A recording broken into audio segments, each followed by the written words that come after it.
નમસ્કાર, તમે જોઈ રહ્યા છો મારો વાત ન્યૂઝ। વડનગરની સંસ્કાર પબ્લિક સ્કૂલમાં રંગારંગ એન્યુઅલ ડેની ભવ્ય ઉજવણી। વડનગર ખાતે આવેલ સંસ્કાર પબ્લિક સ્કૂલમાં એન્યુઅલ ડેનું આયોજન અત્યંત ઉત્સાહ અને ઉમંગભેર કરવામાં આવ્યું હતું। પણ એવું નથી, જ્યારે તમે તમારા બાળકને સ્ટેજ ઉપર આવીને એની જે કલા છે ને કલા પ્રદર્શિત કરતી હોય એને તમારે માણવાની છે અને એમાં રહેલું જે કૌતુક છે ને એને તમારે ઓળખવાનું છે। એટલા માટે તમને આમંત્રિત કર્યા છે। અહીંયા આપણે જોવાનું છે બાળકની જે શક્તિ છે ને એ પરીક્ષામાં એના શબ્દોની તાકાતથી આપણે માપી શકીએ છીએ કે ભાઈ કેવા શબ્દોમાં એની પરીક્ષા લખી છે। બાળકનું જે કૌતુક છે કાં તો રમતગમત ક્ષેત્રમાં હોય અને કાં તો પછી એની કલા જે એની પાસે જે પણ હોય, નૃત્યની હોય, ગાયનની હોય, જે પણ કલા હોય એ કલામાં એનું જે પોતું કર્તૃત્વ છે એ આપણને દેખાવાનું છે આજે। અને એટલા માટે વાલીઓ બધા અહીંયા આવ્યા છે। એની સાથે આપણે સંકળવાનું છે અને શિક્ષણનો જે હેતુ છે ને એ મેન મેકિંગ છે, એટલે કે એને માણસ બનાવવાનું છે, સાચા અર્થમાં માણસ બનાવવાનો છે। અને એ પ્રોસેસમાંથી તમારું બાળક પસાર થઈ રહ્યું છે। અને આ શિક્ષક મિત્રો જે સારસ્વત મિત્રો છે એમનું જે કામ છે ને એ તમારા બાળકમાં રહેલી જે અગાધ શક્તિઓ છે એ શક્તિઓને ઓળખવાનું છે અને પછી એને પ્રગટીકરણ કરવાનું છે। પતંગ ચગાવવાની તારીખો છે એટલે સવારમાં દરેક વાલીઓને, વિદ્યાર્થી મિત્રોને મારી વિનંતી છે, આ સંસ્કાર પબ્લિક સ્કૂલ પણ આપણને વિનંતી કરે છે કે સવારે 6 થી 7 દરમિયાન આપણે પતંગ ના ઉડાવીએ, જેથી કરીને આકાશમાં ઉડતા પક્ષીઓ છે એની પાંખો ન કપાય, એ ઘાયલ ન થાય। એટલે પક્ષી બચાવવાનું એક અભિયાન ચાલે છે। અને બીજું કે આપણે ચાઇનીઝ દોરીનો ઉપયોગ પણ ના કરીએ, જેથી કરીને રસ્તામાં ચાલતો આપણો કોઈ ભાઈ બહેન હોય અને એનું ગળું ન કપાય। આવી એક મારી દરેકને વિનંતી છે। સંસ્કાર પબ્લિક સ્કૂલ પણ આપણને વિનંતી કરે છે કે આવા પ્રકારની દોરીનો ઉપયોગ ન કરીએ અને સવારે 6 થી 7 દરમિયાન આપણે પતંગ ન ઉડાવીએ। ધન્યવાદ। ઉદરે ઉણા અમારી આ સ્કૂલ એ પ્રથમ તો અમે એની શરૂઆત કરી ત્યારે માનનીય વડાપ્રધાન શ્રી નરેન્દ્રભાઈ મોદીના વતનમાં અહીંના લોકોનું સારું શિક્ષણ આપવા માટે અને નરેન્દ્રભાઈ મોદીના સપનું કે સ્કિલ ડેવલપમેન્ટ કરવું, ફક્ત શિક્ષણ નહીં, કઈ ઇતિહાસ ભણાવવાની જરૂર નથી, બાળકમાં રહેલી શક્તિ એને બહાર લાવો અને વિશ્વ લેવલે આપણા બાળકો આગળ વધી શકે એ માટેનું એક તો એના માટે સ્પોર્ટ માટે અમારે અહીંયા પણ સ્પોર્ટ સંકુલ બનેલ છે। એટલે એમની અંદરની ઈચ્છા કે ભાઈ આપણા છેવાડામાં રહેતા ગરીબ અને શ્રમજીવી અને મધ્યમ વર્ગના બાળકો આગળ આવે, પ્રગતિ કરે અને દેશને વધુ ઉપયોગી રહે અને દેશની નામના બહાર સુધી પહોંચાડે એ માટેના પ્રયત્નો અમારા સર્વ ટ્રસ્ટીઓ અને અમારા અહીંનો જે સ્ટાફ મિત્રો છે એ સખત મહેનત કરી અને એમાં આગળ વધારવાના પ્રયત્ન કરી રહ્યા છે। આપીને આજના મુખ્ય મહેમાન તરીકે માનનીય શ્રી રણજીતસિંહ રાઠોડ સાહેબ કે જેઓ પૂર્વ principal arts and commerce college Vadnagar ના પ્રિન્સિપાલ હતા, તેમનું હું આ તબક્કે હાર્દિક સ્વાગત કરું છું।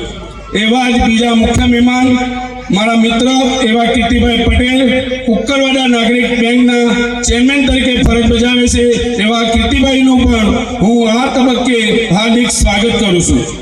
અતિથિ વિશેષ એવા આપના ટ્રસ્ટી, હમણાં જ દૂધસાગર ડેરીમાં ડિરેક્ટર તરીકે ચૂંટાયેલા મારા મિત્રો એવા એનડી ચૌધરી સાહેબનું પણ આ તબક્કે હું હાર્દિક સ્વાગત કરું છું, તથા સ્ટેજ ઉપર મારા ટ્રસ્ટી મિત્રો અને આ સ્કૂલના અનિતાબેન ભટ્ટ પ્રિન્સિપાલનું પણ હું હાર્દિક સ્વાગત કરું। સ્વાગતમ સ્વાગતમ સ્વાગત।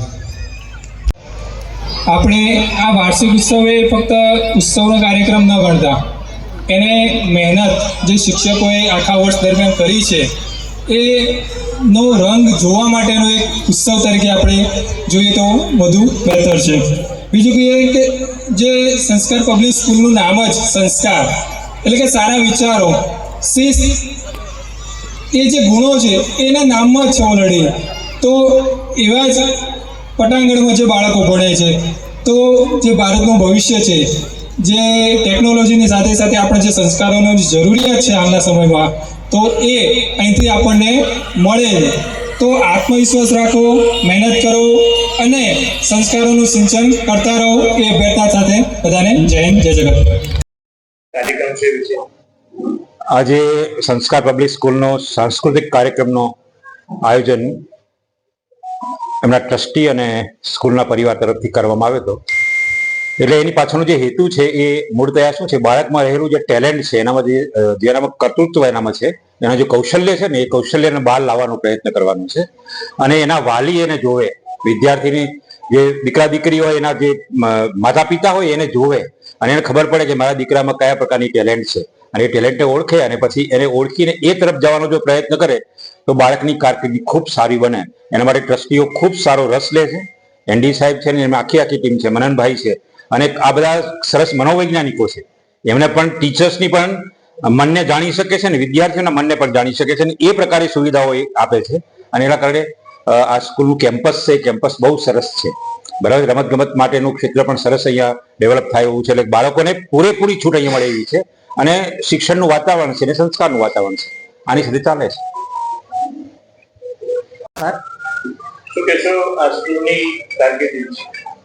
સૌથી પહેલા તો આપ સૌનો ધન્યવાદ આપીશ કે આપ સૌએ શાળા માટે આટલો ઇન્ટરેસ્ટ રાખ્યો. અમારી શાળાની સૌથી બે મુખ્ય વસ્તુઓ છે. એક શિક્ષણ તો છે જ, સાથે સંસ્કાર પણ છે. આજનો એન્યુઅલ ફંક્શન તમે જોશો તો એની અંદર તમને નાના નાના બાળકો દ્વારા દાદા દાદીનું સન્માન થાય. નવી પેઢી એ ટેકનોલોજી તરફ અવશ્ય જાય છે પણ સાથે સંસ્કારોનું બી સિંચન થાય ને એ અમારો પહેલો પ્રયત્ન છે. ભણવાની ક્ષેત્રમાં અમારા બાળકો પાછા નથી. સતત 2 વર્ષ 100% રિઝલ્ટ લાવતી સંસ્કાર સ્કૂલ 10મા ધોરણના બાળકોને 100% પરિણામ અમારે ત્યાં મળે છે. અમારા શિક્ષકો બપોરે 4 વાગ્યા સુધી રોકાઈને બી બોર્ડની તૈયારી કરાવે છે. આટલું જ નહીં, ભણવું અને પ્રેશરમાં ભણવું. ઘણા બાળકોનો છે સ્ટ્રેસ, તો ના, અહીંયા 15 દિવસે એકવાર બાળકો સાથે ટ્રસ્ટીઓ મળીને ડિસ્કસ કરે છે કે તમે આ સ્ટ્રેસને કઈ રીતે દૂર કરી શકો. એ લોકોને માનસિક હિંમત આપે છે. સાથે સાથે એમની અંદર મૂંઝવતા ઘણા બધા પ્રશ્નો હોય કે પેપર કઈ રીતે લખવું, પેપરમાં શું પૂછાય, રિપ્રેઝન્ટ કઈ રીતે થવું. તો તમે જુઓ અહીંની ટીમ એટલું સરસ કામ કરે છે કે સારું ભણાવવું, એનું રિવિઝન કરાવવું અને સાથે સાથે સારા માર્ક્સ લાવી આપવાની જવાબદારી પણ અમારા શિક્ષકોની છે. એટલે મને ઘણીવાર અમારા શિક્ષકો ઉપર ઘણું પ્રેમ બી આવે, રિસ્પેક્ટ બી જાગે છે. આ છે અમારી ટીમ. હરિપ્રસાદ ભટ્ટ. શું કહેશો આજે જે સંસ્કાર વિદ્યાલય ખાતે જે ફંક્શન છે, આજના પ્રસંગની અંદર બાળકોએ સરસ મજાનો ઉત્સાહથી ભાગ લીધો છે અને એન્યુઅલ ફંક્શન એના માટે કરવામાં આવે છે કે અમારા બાળકો પોતાનું ટેલેન્ટ બહાર દેખાડે અને પોતાની કલાને બહાર દેખાડે. એમાંથી અમને એમની સાથે સાથે શિક્ષકોનું પણ ટેલેન્ટ દેખાય અને આ બધામાં સહયોગ આપનારા અમારા સર્વે ટ્રસ્ટીશ્રીઓ એ અમને ખૂબ જ સહયોગ આપે છે અને એના જ કારણે અમારો આ કાર્યક્રમ ખૂબ જ સુંદર અને સફળ રહ્યો છે. મારા બાળકોના ચહેરા ઉપર જે ખુશી જોવા મળી છે એ ખુશી મેં બીજે ક્યાંય જોઈ નથી. મારા બાળકો જ મારું મૂળ રતન છે અને મારું અનમોલ રતન છે. Thank you. કેટલા બાળકો સાથે કાર્યક્રમ કરી રહ્યા હતા? મારા 250 બાળકો આ કોમ્પિટિશનમાં ભાગ લઈ રહ્યા છે એન્યુઅલ ફંક્શનની અંદર. હકેશ્વર મહાદેવની સંસ્કાર ચેરિટેબલ ટ્રસ્ટ સંચાલિત સંસ્કાર પબ્લિક સ્કૂલનો આ સંસ્કૃતિ સંગમ વાર્ષિક મહોત્સવ 2026 નિમિત્તે પધારેલ મારા મુખ્ય મહેમાનશ્રીઓ, અતિથિ વિશેષશ્રીઓ તથા મારા ટ્રસ્ટી ગણ મિત્રો તથા મારા બાળકો તથા વાલીગણ તથા ભાઈઓ અને બહેનો ને હું